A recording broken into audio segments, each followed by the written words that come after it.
Sveicināti kārtējā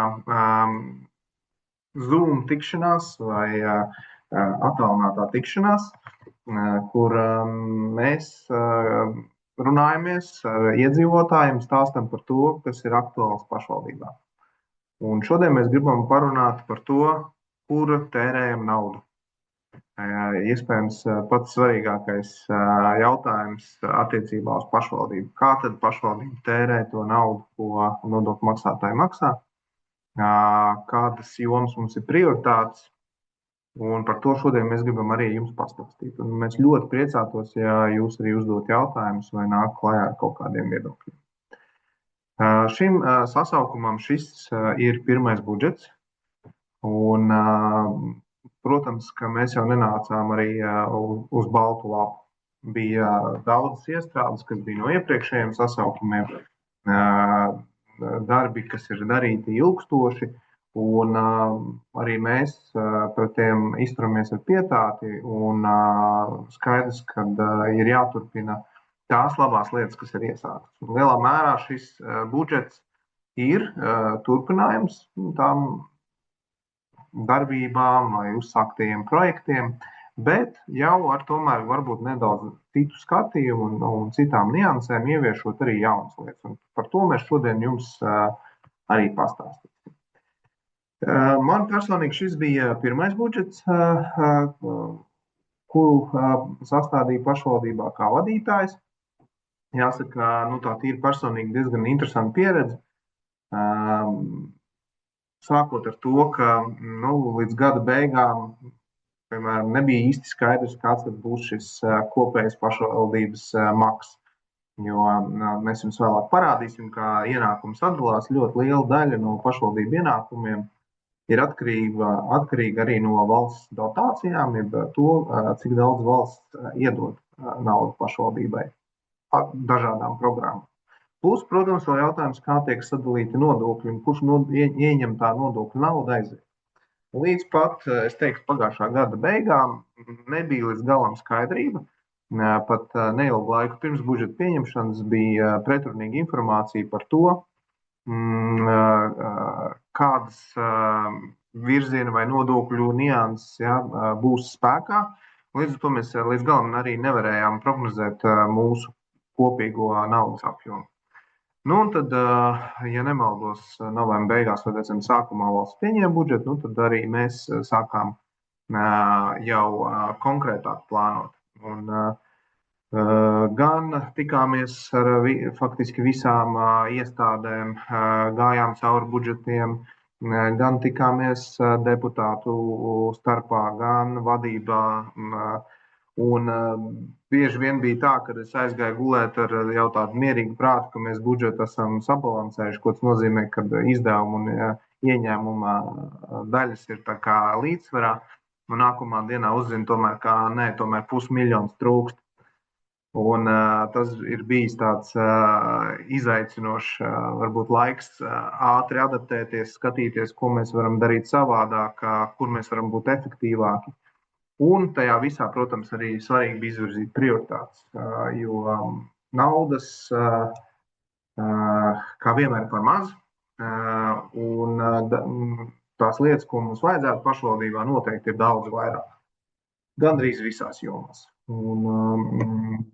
Bet naudas ir tik, cik ir, tāpēc ir jāizdara savas izvēles, kas ir svarīgāk, jāsabalansē, nevar ar visu tikai darīt vienā jomā, ir jābūt arī citiem. Un tad, runājot par prioritātēm, tad faktiski tās prioritātes arī to, ko es visu laiku saku, tādas arī tika izvirzītas tieši budžeta plānošanā. Un tie ir mājokļu jautājumu sakārtošana, vai tas būtu palīdzēt privātiem celt kādu un attīstīt dzīvo fondu vai sagatavot apbūves gabalus cilvēkiem privātmāju celtniecībai. Tad mēs vienojamies ar to, ka mēs meklējam veidus, kā palielināt skolotājiem motivāciju strādāt mūsu skolās un varbūt neiet uz privāto sektoru vai neiet uz citu novadu skolām. Un tur noteikti darbs turpināsies, ir varbūt kaut kādas mazas priekšdarbi veikti šī budžetā, bet jāskatās arī uz nākotni. Mēs lielu uzmanību pievērsām sabiedrības iesaistē, gan līdzdalības budžeta papildināšanu, gan nevalstisko organizāciju papildus koordinēšanai un došanai viņiem, gan ekspertīzi, gan telpas, gan arī iedzīvotāju padomu stiprināšanai. Un, protams, arī ekonomika un arī pašvaldības īpašuma sakārtošana, kas ir daļai saistīta gan ar labu pārvaldību, gan arī ar ekonomiku. Un mēs esam sagatavojuši prezentāciju ar daudz dažādiem skaitļiem. Par visiem mēs jums nestāstīsim, bet varbūt pa galveniem iezīmēsim tos virzienus, kā šis budžets tā kā tiek dalīts. Tagad tehniski mēģināsim izdarīt tā.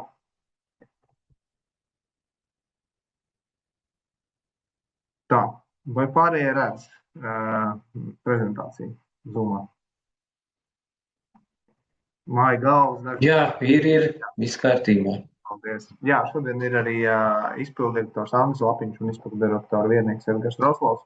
Ja nu gadījumā es sāku runāt kādas muļķības, tad lūdzu pieklājīgi man pārtrauciet un noprecizējiet.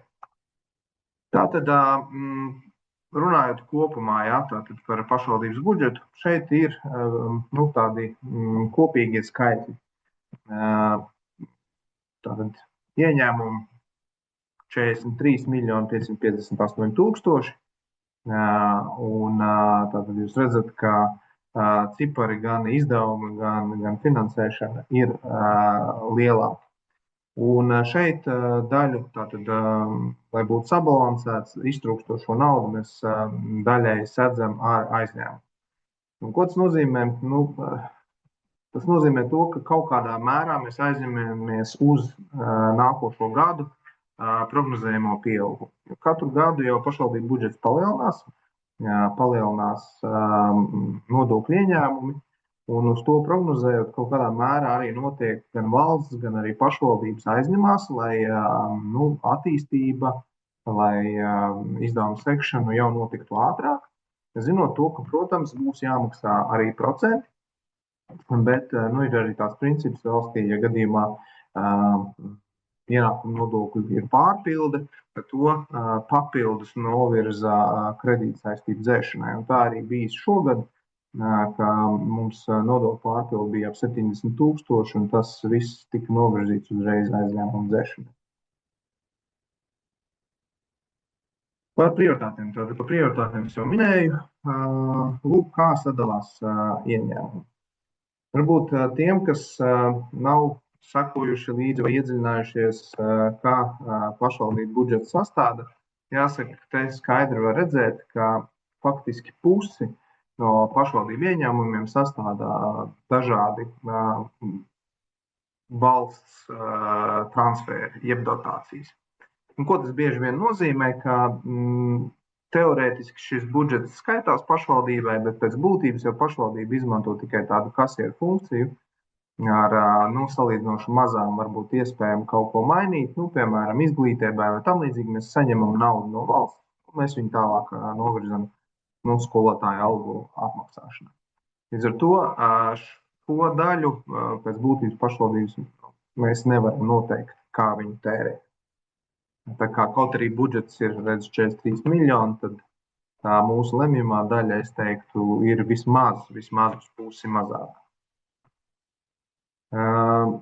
Viens no lielākiem mūsu ieņēmumu daļām no nodokļiem ir ienākuma nodokļi un īpašuma nodokļi. Šobrīd un arī iepriekš pa brīdi notiek diskusijas par to, kā ienākuma nodokļi tiek sadalīti. Runā par pašvaldību izlīdzināšanu fonda, kā viņi tur sauc, mehānisma reorganizāciju, bet šobrīd nekādas izmaiņas, manuprāt, tuvākajā laikā nebūs.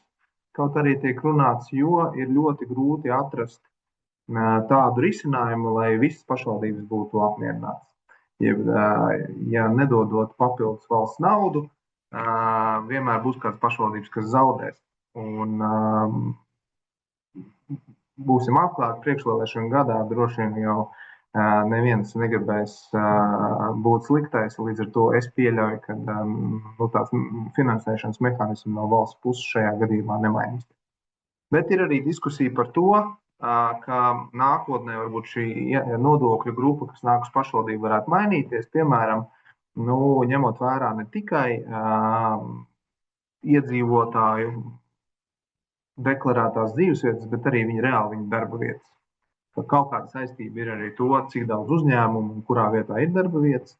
Tas, man liekas, princips būtu pareizs, bet, protams, ir jārunā par to, kā tas reāli dzīvē tiktu ieviests. Jo ir svarīgi radīt pašvaldībām papildus interesi par to, lai uzņēmumi viņu teritorijā veidotos. Es ceru, ka Smiltene nav sliktais piemērs. Mēs vienmēr esam centušies atbalstīt uzņēmumus, vienmēr esam centušies meklēt risinājumus.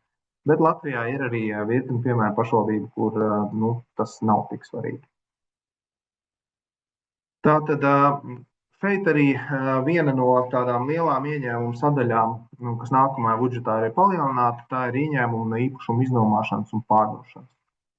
Mēs esam izdarījuši samērā lielu darbu jau šobrīd, lai kārtotu pašvaldību īpašumus, un mēs nākotnē arī plānojam to darīt, paredzot arī tam līdzekļus. Kā es jau vairāk reizes esmu teicis, 50% aptuveni no pašvaldības īpašumiem nav, piemēram, zemes grāmatā.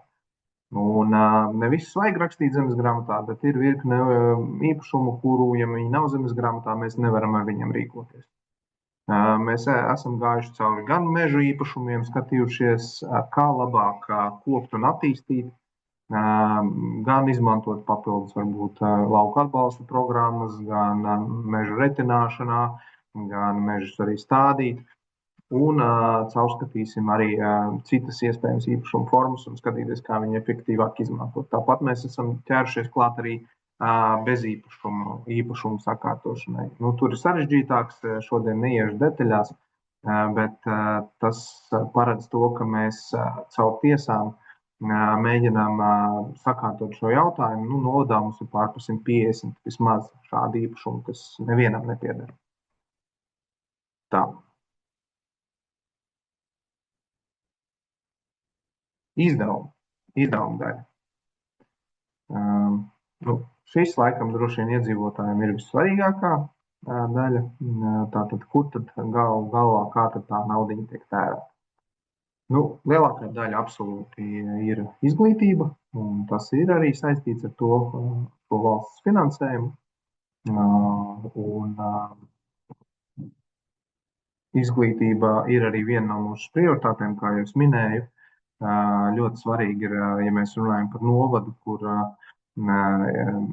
ir laba vieta jaunajām ģimenēm, kur dzīvot. Protams, ļoti svarīgs faktors šeit ir tieši izglītība. Izglītībā, protams, mums ir izaicinājumi. Izaicinājumi ir saistīti gan ar skolotāju piesaisti, it sevišķi eksaktējiem priekšmetiem, bet arī citiem. Un vēl viens liels izaicinājums nākotnē, ko mēs redzam, ir demografiskā situācija, jo bērnu skaits samazinās, un to mēs redzam arī šobrīd tajā tendencē, kā ir dzimstība un mirstība. Un tieši tādēļ vienu no risinājumiem, ko mēs redzam, tā ir tā pastiprināt uzmanību mājokļu politikai. Jo ņemot vērā, ka mūsu novadā bezdarbs ir ap 3%, mums ir potenciāls piesaistīt jaunus cilvēkus, jaunas ģimenes šeit dzīvošanai, kur strādāt mūsu uzņēmumā, un tādējādi arī varbūt kompensētu šo negatīvo demografisko līkni. Andri, varbūt par izdevumiem, varbūt tevi kaut kādi komentāri pie lielajiem cipariem. Jā, sveiciens, labvakar.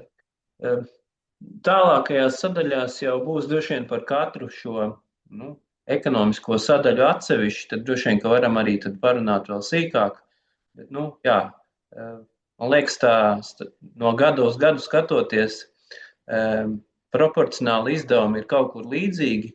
Pēdējos gados sociālajai aizsardzībai, man liekas, novirzam aizvien vairāk, jo arī valsts uzdevumi ir pašvaldībām vairāk un lielāki, un pašvaldības arī ievieš aizvien jaunus sociālos pakalpojumus, šo pašu DI projektu īstenojot, gan citus, un līdz ar to arī šī sadaļa palielinās. Pa sadaļām tad droši vien uz priekšu turpmāk vairāk. Tas papildinājums, kas noteikti ir jāmin, ka samērā liels papildinājums izmaksās ir arī novada darbinieku algās. Un tas ir saistīts ar vairākiem aspektiem. Viens ir, ka valsts vispār ceļ minimālo algu.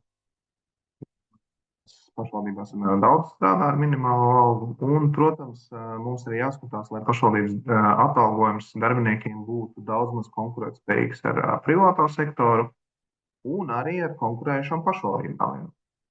Pašvaldības konkurē par speciālistiem, un mums ir daudz maz jāturās līdzi Valmierai un Cēsī. Un šajā aspektā arī ņemot vērā to, ir ieguldīts diezgan daudz arī darbinieku atalgojumu. Tā.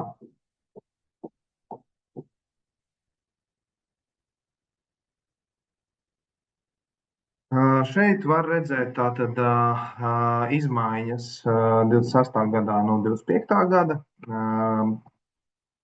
Kopumā gandrīz visur ir neliels pieaugums. Un, jāsaka arī tas, ka ir pieaugums, gan nevienmēr nozīmē to, ka reāli tai nozarei ir vairāk naudas. Tādā pēc būtības izteiksmē. Jo inflācija jau nestāv uz vietas. Visu inflācija iet uz priekšu, vai tas ir darba spēka sadārdzinājums, vai tas ir energoresursu sadārdzinājums. Un jāsaka godīgi, daudz, kur mēs knapi šo sadārdzinājumu noķeram.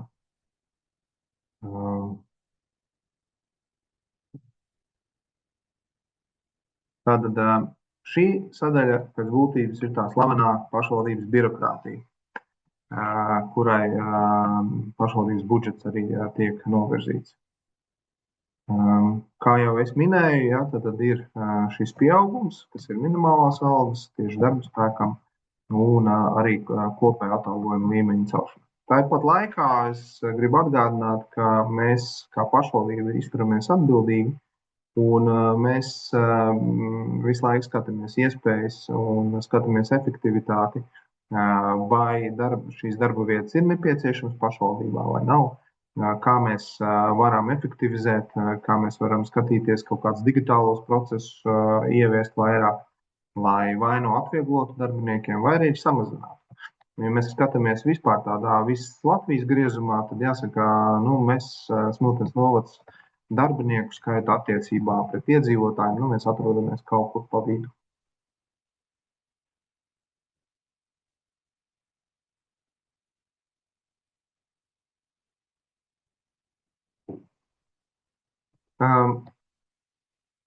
Tā, varbūt par šo, te ir tāda, es gan nezinu, kāpēc viņi ir izdalīti tādi mazāki projekti, vai mums iet tajos iekšā vai nē, varbūt es teiktu, ka mēs lecam viņiem pāri. Jā, mums katrā sadaļā tātad ir paņemti lielākie projekti pie centrālās, kā tur bija valdības dienestiem, tātad tik lieli projekti nav, šeit ir vairāk tātad pieminētie pārrobežu projekti vai ir tāda speciāla programma City to City, ja pilsēta pilsētai, kur ir pieredzes pārņemšana, pieredzes apmaiņa. Tāpēc šeit ir arī tādi mazāki, bet uz priekšu tātad, citās jomās jau projekti būs lielāki. Tā, izglītība. Par izglītību jau mēs runājām. Varbūt ir kaut kas, Edgar, varbūt tu var nokomentēt kaut kas tāds, kas tev šķiet šajā jomā būtu jāuzsver. Jā, labvakar. Mēs droši vien varbūt papildinot un refleksējot uz priekšsēdētāju iepriekš minēto, izglītība pēc būtības, kā jau visur citur, ir viena no vislielākajām sadaļām, bet būtiski arī norādīt, ka ne jau visa izglītības naudiņa mums nāk no transfertiem no valsts, kā mēs šeit redzam, par nelielu apjomu, bet tomēr pašvaldības budžets pat ir lielāks nekā valsts dotācija piešķirtā. Un tur tā atšķirība ir tāda, ka tā valsts dotācija ir tā kā vairāk vai mazāk pamatskolas, vidusskolas posmu pedagoģu atlīdzībai un interešu izglītībai, plus vēl arī, ir profesionālās ievirzes pedagogiem daļēji kaut kāda, tā naudiņa, bet lielākoties uzturēšanas izdevumi un pirmsskolas izdevumi ir uz pašvaldības pleciem. Tā kā, jā, pašvaldības daļa ir pat lielāka nedaudz. Tas tāds īsts komentārs. Jā, paldies. Iesim tālāk. Tā, te ir arī sadalīts par varbūt sīkāk. Tie, kas skatās video, varbūt pēc tam arī būs ierakstā, var uzlikt pauzi un paskatīties tieši par tām datām. Protams, ka katrai sadaļai vēl apakšā ir ļoti daudz programmas un kur tieši. Ja, bet, kā es runāju par to, ka mēs pedagogiem, jā, nu viena lieta, ko jau mēs šogad esam iestrādājuši, te būs lielākas transporta kompensācijas no projektiem, nu tādi, kas ir minēts, nu arī mēs centīsimies, piemēram, mākslas skolā ievilkt centrālo apkuri, kas ir ilgstoši sasāpējis jautājums, tādējādi arī nu, palielinot telpas un īstenībā radot drošāku vidi, ja tur ir pilns šobrīd ar krāsnīm. Cerams, ka tas mums izdosies. Bet nu, zem šo ir daudz un dažādas lietas. Varbūt pat mums vajadzētu, kad mums nāks arī nākamā diskusija par izglītību, tad mums vai kādu citu tēmu, tad mums arī būtu jāapskata budžets un bišķiņ jāpastāst, kur tad pašvaldības nauda vairāk sadalās šajā jomā. Es teiktu tā, ja gadījumā Edgara vai Andri tev ir kaut kas komentējums par šiem projektiem, tad saki, bet es viņiem lēnām iešu pāri bez tādiem sīkākiem komentāriem. Nu jā, jo te ir tie darbiņi kaut kādi uzskaitīti, kas droši vien ir sagaidījuši savu kārtu. Kā jau priekšsēdētājs minēja, vienmēr ir jāizšķirās par prioritātēm, to darbu un vajadzību droši vien ir vienmēr vairāk, bet te var redzēt tādus darbus, droši vien, kas varbūt nav tie lielākie, bet ir nozīmīgi. Ja, gan ar sanitāro mezglu sakārtošanu, gan jumtiem, gan cita veida projektiem. Un šie lielākie jau savukārt tad ir saistīti ar Eiropas līdzfinansējumu piesaisti, ja. Tātad pirmais lielākais, kur ir šie vairāk kā 2,2 miljoni, tātad ir izglītības iestāžu infrastruktūras pilnveide, ja, kur tiek veikti ieguldījumi jau pagājušajā gadā un turpināti šajā gadā. Tātad gan Raunas pamatskolā, kur šī dabas zinību ēka tiek pārbūvēta, gan Apes pamatskolā, tā arī Smiltenes vidusskolā Rīgas ielā, ja, kur tiek šie lifti un pacēlāji izbūvēti. Nu, un tātad, jā, arī citi projekti. Un ir arī valsts programmas, kurās startē gan izglītības pārvalde, ja, gan pašas izglītības iestādes un arī piesaisto papildus finansējumu un papildus iespējas rada skolēniem. Jā, paldies. Nu, veselība un sociāla aizsardzība. Nu, šeit arī var redzēt, ka ir pieaugums skaitļos. Mums bija tāda arī politiskā vienošanās, kad sociālos pilnvarnību, sociālos pabalstus nedrīkstam mazināt, pat ja, lai nu ko arī valsts ar nodokļiem izlēma. Bet, nu, paldies Dievam, mums arī pie šādas izšķiršanās mēs nebijām spiesti nonākt, jo pašvaldība tātad šai jomai ir neliels pieaugums. Nu, varbūt nemaz tik neliels, jā, bet ir pieaugums. Lielā mērā, protams, tas ir saistīts arī ar vienkārši izmaksu kāpumu.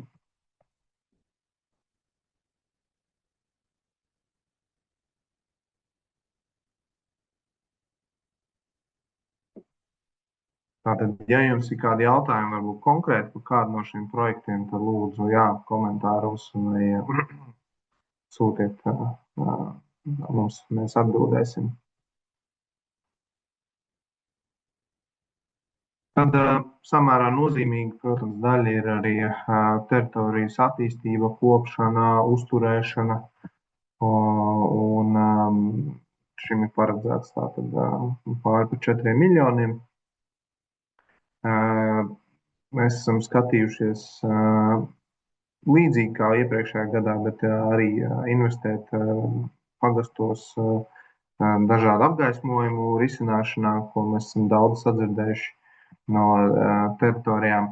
Kad mēs tikāmies ar iedzīvotājiem, protams, absolūti prioritāte bija jautājumi par ceļiem.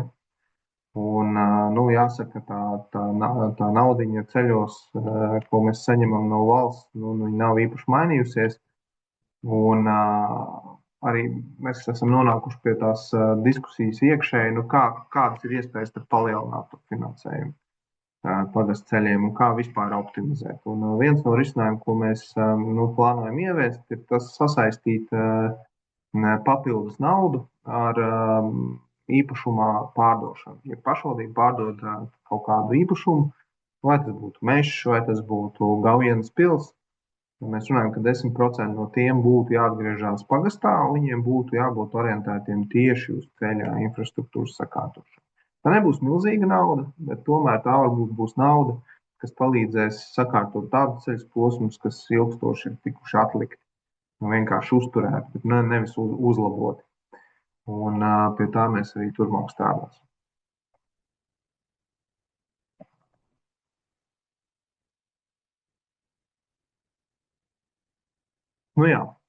Teritorija mājokļu apsaimniekošana.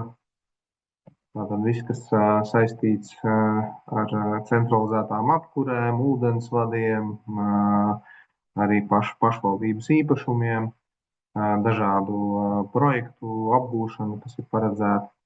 Un lielā mērā, protams, ir valsts finansējums tagad šai mājai, kas ceļās Smiltene Altuma, bet nākotnē, piemēram, mums būs jaunas izšķiršanās arī par iespējams citiem mājokļu celtniecībai. Piemēram, privātā publiskā partnerība ir tāda iespēja, ka mēs gaidām tā cenu aptaujas rezultātus, kas notiek pa visu Latviju, cik tad izmaksās celtniecība, un tad mēs novadā izlemsim, vai tajā pieteikties vai nē. Un bieži vien jau mēs šādus projektus arī realizējam caur novada kapitāla sabiedrību NKUP. Vai teikt kāds komentārs? Varbūt es drusku varētu arī papildināt, pie teritoriju un mājokļu apsaimniekošanas tie lielākie cipari. Tad pirmais ir par projektu par bērnu ģimenes atbalsta centra pārbūvi, zemāk arī tad jau sekos apkuras katlu vai iekārtu vai apsaistes izbūvēšana un izmaiņas. Tam šogad ir īpaši liela vērība pievērsta. Ņemot arī zināšanai to, ka tie apkuras katli, protams, nolietojas un ir vai arī, teiksim, nepieciešamā jauda katliem saglabājas lielāka nekā vairs ir nepieciešamība. Līdz ar to zemāk arī redzams, ka šogad plānots ir Drustos pārbūvēt apkuras sistēmu, ar domu, ka lielāko katlu māju pārvirzīt uz Gaujienu, kur pēc jaudas tas būtu nepieciešams savukārt uz vietas Drustos lokāli pie sistēmas pieslēgt atsevišķas apkuras sistēmas, lai būtu atbilstoša jauda. Tad arī zemāk var to redzēt arī Grunzāles pagastā. Katls ir nolietojies kultūras nama ēkā, un tam ir paredzēta nauda. Kā arī jau iepriekš minētā apsaistes pārbūve Gaujienā pie ēkas gaismas, kur tad arī plānots, ka atradīsies, tātad Drustu esošais šķeldas katls. Līdzīgi arī ieguldījumi plānoti Raunā par jumta nomaiņu Raunas katlu māju, kas pēc būtības novadā ir otrā lielākā katlu māja. Un jau priekšsēdētā pieminētie apgaismojumi ielām. Mēs kaut kādā mērā tas ir arī riskanti, bet tomēr mēs skatījāmies, kā mēs varētu domāt un darīt nedaudz savādāk tieši apgaismas risinājumos. Un bieži vien šie projekti, kas ir paredzēti tātad apgaismošanai, ir ļoti finansiāli ietilpīgi, jo bieži viņi saistīti ar kabeļu rakšanu, pieslēgšanu un projektēšanu. Un mēs šeit ir mēģinājums no tā izvairīties, meklēt risinājumus, kas ir varbūt autonomāki. Un šeit ir šīs saules baterijas. Jāsaprot, protams, ka viņas nebūs tik pastāvīgas un iespējams, ka šīs risinājums drīzāk vairāk saistīts tieši tad, kad notiek kaut kāda kustība tajās ielu posmos vai būtu gaisma. Bet tādējādi mēs spējam vairākās vietās censties nodrošināt šo apgaismojumu, kurš ir nepieciešams. Nevis iet to ceļu, varbūt taisīt divus ļoti dārgus projektus, bet pārējos atkal atlikt.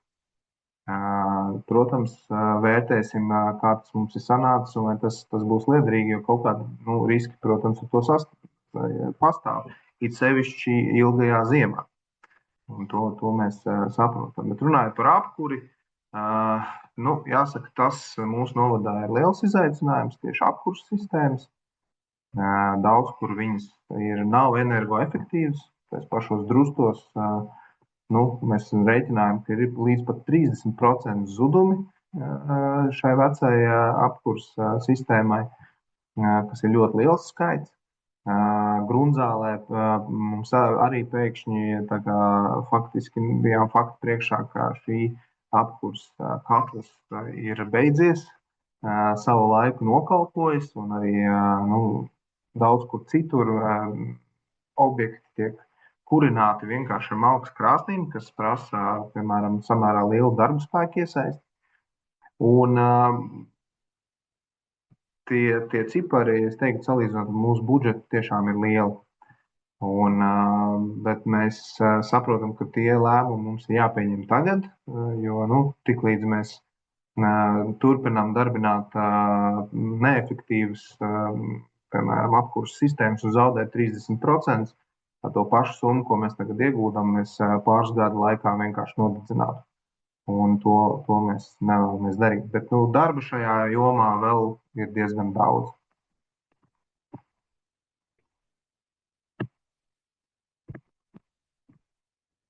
Tātad atpūta, kultūra un reliģija. Tātad šeit jūs redzat faktiski visus tos sadalījumus.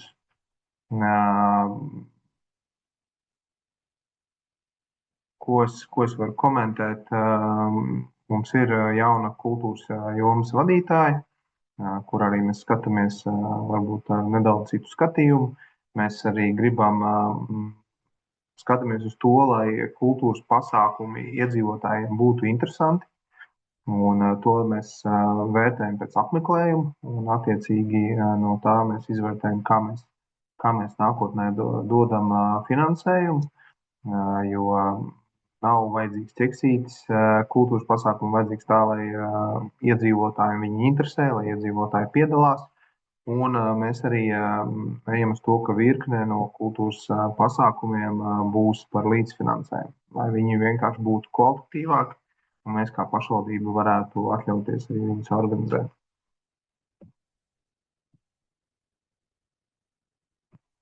Ir kas piebilstams, kolēģi? Tas samazinājums bieži vien saistās vai no ar projektu īstenošanu, kur teiksim, pagājuši gadu bija šis atpūtas komplekss Smiltenē un bērnu laukums, kas deva lielāku, tā teikt, finansējumu jomai kopumā, bet faktiski jau, ja paņem nost tos projektus, tad tas finansējuma samazinājums jomai nav. Jā, paldies, svarīgi piebildi, tiešām, tas samazinājums nav. Tas ir konkrēti viens projekts, kurš tika realizēts pirms tam, bieži vien jau jāsaprotās, budžeta ailītēs ir daudz lietas salikts kopā, un viņš ir jāskaidro. Tāpēc mēs cenšamies arī skaidrot jums, un godīgi sakot, ik pa brīdi arī man pašam ir jaunumi šo budžetu sastāvot.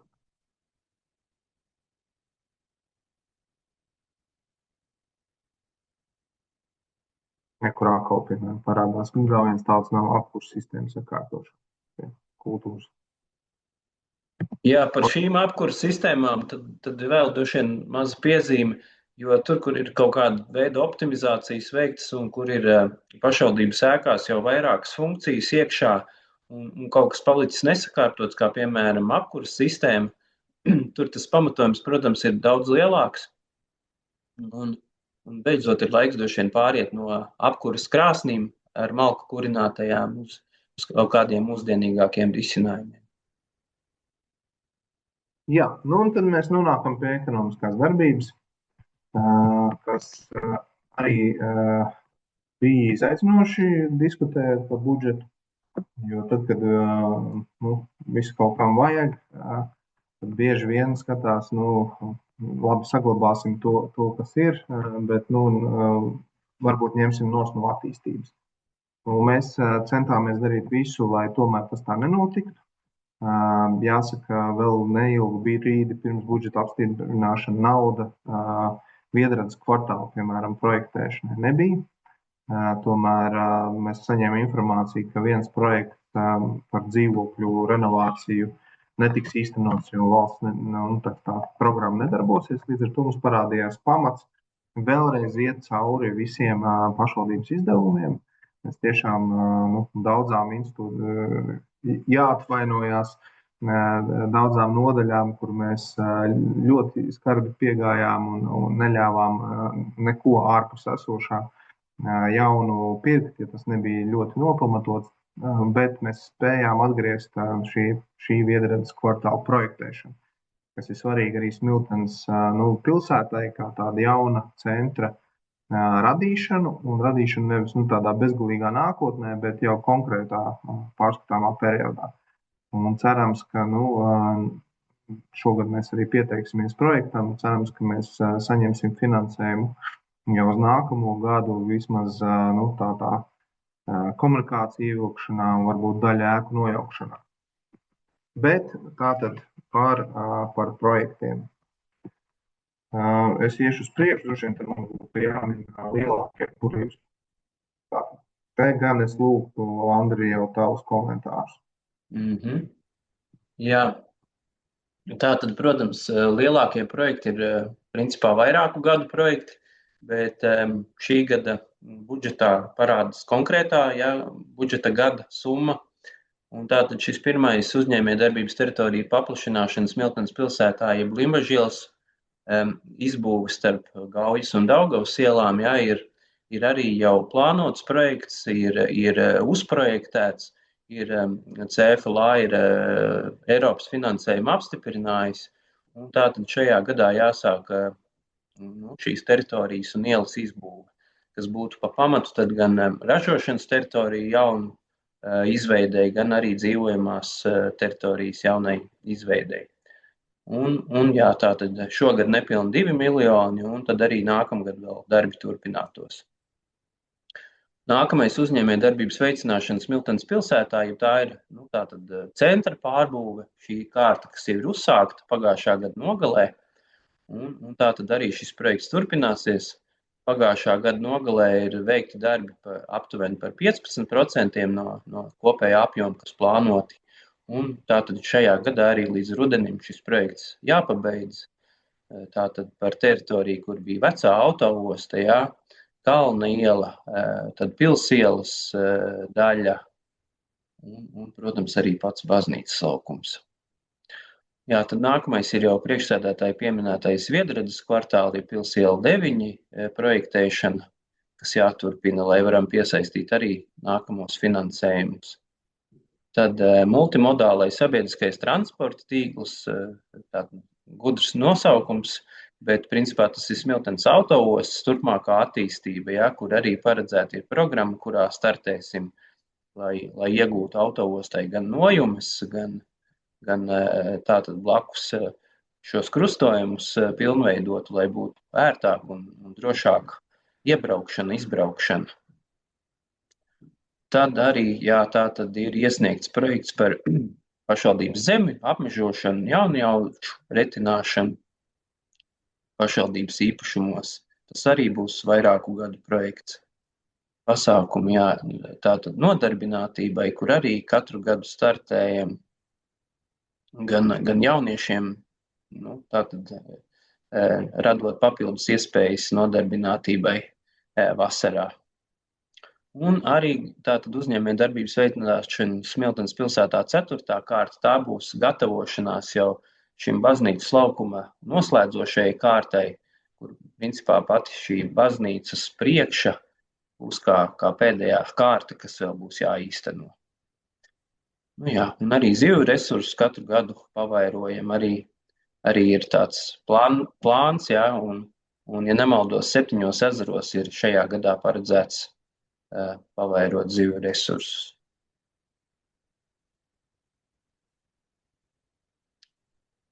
Tā, ejam tālāk. Tātad. Zemsadaļas vides aizsardzība. Tas jāsaprot, ka bieži vien tā ir atkrituma apsaimniekošana un ūdeņu vides veselīga uzturēšana.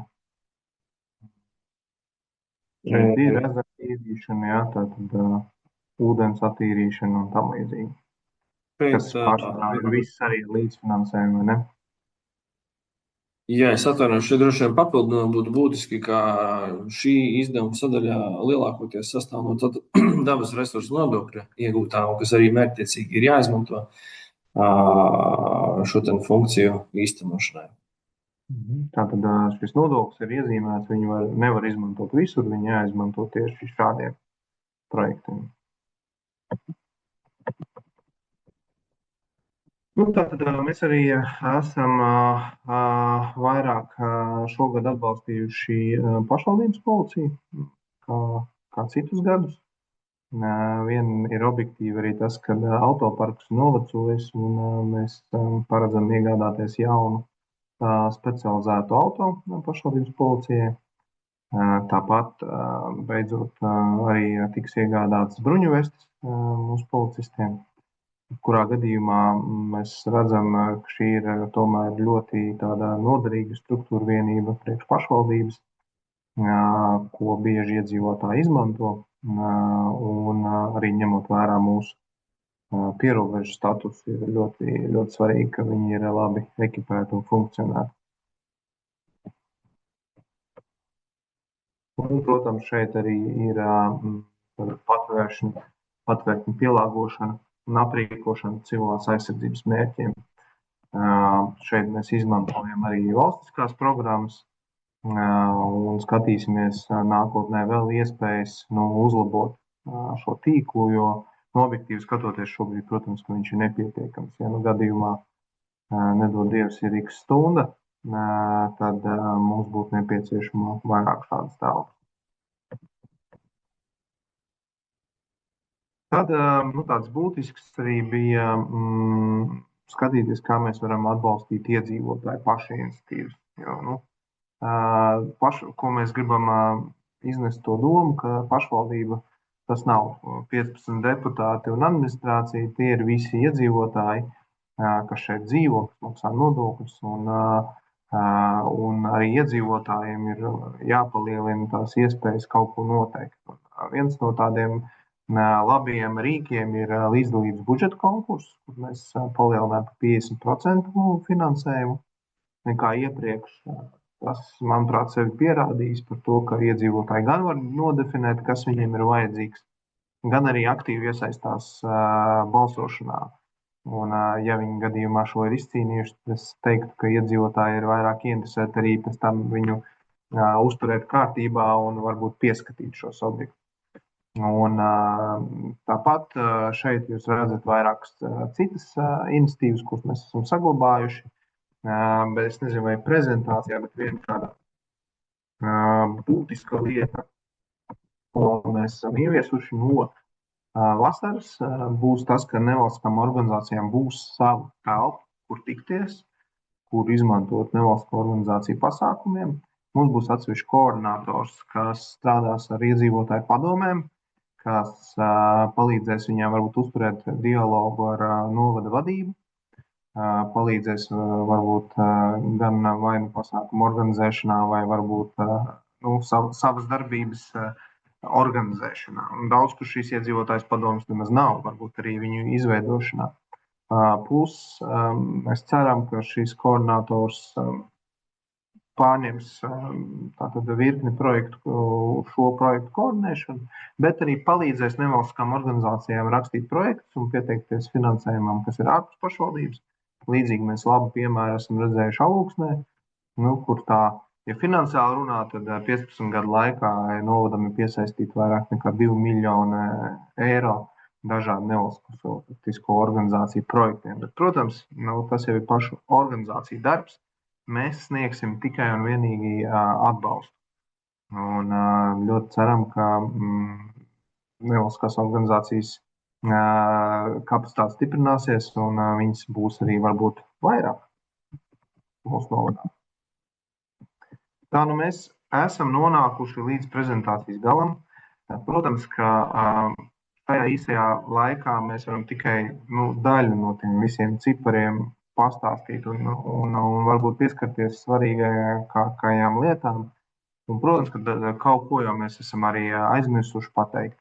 Bet svarīgi ir tas, ka, ja jums ir kādi jautājumi, visa informācija ir publiska, finansējums ir caurspīdīgs un saprotams. Ja nav saprotams, tad sakiet, mēs jums skaidrosim. Tā kā tādā īsajā formātā šī prezentācija ir beigusies, un mēs labprāt atbildētu uz jūsu jautājumiem, ja tādi ir. Diana, vai tādi ir? Šobrīd nav neviena jautājuma. Tātad tā, man liekas, šī ir vissvarīgākā, interesantākā tēma. Bet var jau būt, ka mēs arī esam darbu darījuši un skaidrojuši, un gan jau tiekoties ar katrā pagastā ar iedzīvotājiem, un arī pēc domas sēdēm tomēr ir visu laiku runāts par to. Bet man arī kā priekšsēdētājiem būtu ļoti liederīgi dzirdēt par to, ko jūs uzskatāt par prioritātēm, kā jūs redzat, vai novada prioritātes saskan arī ar jūsu redzējumu. Un ceru arī kaut kādus datus iegūt no nesen notikušās aptaujas, kas, saprotu, pavisam nesen ir noslēgusies. Diana, vai mums ir vēl apkopots, ja vēl nav? Vēl nav apkopojums, bet tas top un drīzumā tiks palaists arī visās sociālajos tīklos. Jā, tā kā varēsiet redzēt, ko domā arī līdzcilvēki. Man arī tas būs ļoti svarīgi, plānojot turpmākās tālākās darbības. Bet pavisam īsumā tā savalkot kopā, ko šis budžets prezentē. Viņš prezentē to, ka pašvaldībai ir jābūt labam saimniekam, tātad saimniekam, kurš domā ekonomiski, efektīvi, par savu saimniecību, lai mēs nededzinām naudu, bet drīzāk skatāmies, kur ir lētāk, kur ir saimnieciskāk un kur varbūt mēs pat varam arī kā pašvaldība kaut ko vairāk nopelnīt ar saviem īpašumiem, kas atgriežas pēc tam pie iedzīvotājiem. Otrs, mums ir jāuztur, un kas šobrīd ir, tā noteikti ir jāuztur droša vide un sajūta cilvēkiem, ka, ja gadījumā kas tad ir atbalsts, gan līdzcilvēku atbalsts, gan arī pašvaldība nāks palīgā, un jūs nepaliksiet vieni krīzes situācijā. Mēs jums palīdzēsim. Meklēsim risinājumus, vienalga kādā formā, bet lai jūs jūtaties šeit droši. Un trešais, ko es tikai atkārtošu šeit, tad novadā ir jābūt mājām, kur dzīvot. Jo pārējo mēs daudz ko esam jau šobrīd radījuši, viņu ir jāuzlabo, protams, jākārto, bet ļoti svarīgi, ka ir labi mājokļi, lai mūsu uzņēmumiem ir darbinieki, lai mūsu bērndārzos un skolās ietu bērni, un lai arī cilvēki nemeklētu varbūt labākus apstākļus Rīgā vai Īrijā. Un uz to arī šis budžets ir virzīts, un es pieļauju, ka tādā virzienā arī nākamie. Droši vien jau jāsaka paldies! Ja kolēģiem nav ko piebilstams, tad šīs ieraksts būs redzams Facebookā. Un, ja jums sanāk noklausīties vienalga kādā formā braucot ar mašīnu vai tāpat fonā uzliekot nolikt, un ja jums rodas jautājums, nebaidieties, ierakstiet, mēs atbildēsim, es jums apsolu. Paldies jums, un tad līdz nākamajai tikšanai.